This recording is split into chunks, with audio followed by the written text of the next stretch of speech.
But wouldn't you, in normal bikes, you would do that yourself when you're doing it inside the motor? On a modern vehicle, it'll do it automatically. As it revs up, it'll automatically advance the ignition. Well, these they didn't.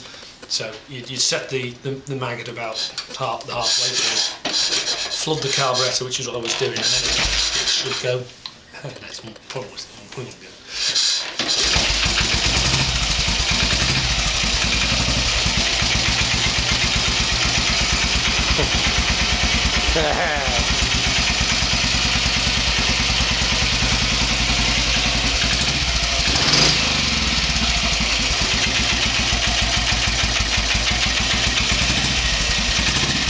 That's got a powerful motor, isn't it?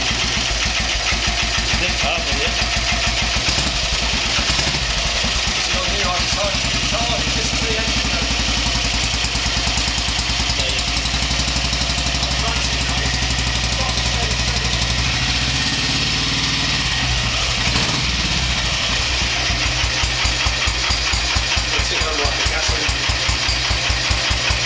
Sounds very powerful. I'll try and start it. Do you have a go? Okay. Go on. Of course. Is it all set? Right. Let me explain. Right. First of all, Yeah. just gently turn the end. Just gently press the kickstart until you feel it. Right. You feel it come up stiff. That's compression. Right. There? So what you do then? Yeah, I do that when I pull my back as well. It's the same thing, isn't it? This is the valve lifter. It's the same device that's on the other bike. You just feel it over, just gently, just feel it. What? Here. Yeah, see, go over now, right now. Just, it needs to be a swinging kick. In the modern bike, this needs to be a switch by a big flywheel.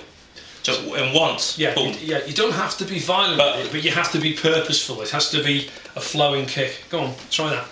There? Yeah, don't flick just give it a bit of throttle. A bit. Yeah, that's it. Just tick, that's it.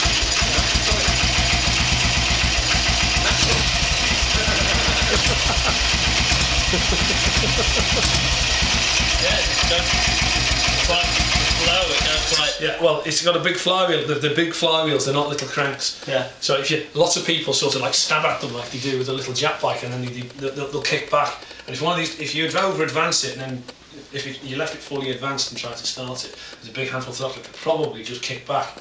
And what it does is the engine just comes up to compression, fires, then reverses back, so it'll then chick, and they end up with the kickstart really hurting you, you know. Yeah.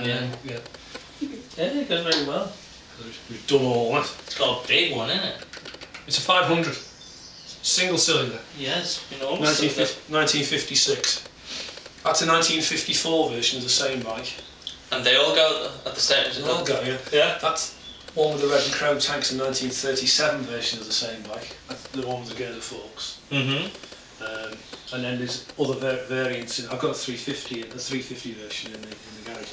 There's a twin cylinder KH, which is that one, and then there's a 600 side. Oh, sorry, the KH is the furthest one with the big twin. But that one there with the pan saddle, that's a 600 side. That would be the quickest of them all here, no?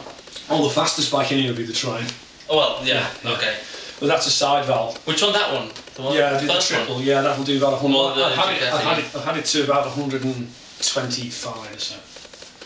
It'll probably do a bit more than that, but I haven't. But that's miles per hour. Yeah, about 170, 180 kilometres an hour, something like that. Yeah, I mean it's not fast by modern standards, but it's. That would be what 125cc modern one now will get to now. Yeah. These do. These do about. This will do about 90. Oh, they're quite involving to ride. Yeah. You know. Yeah. It's not just what you like. Yeah. Fun, go. No, they're quite involving to ride, and they're quite good fun. Yeah.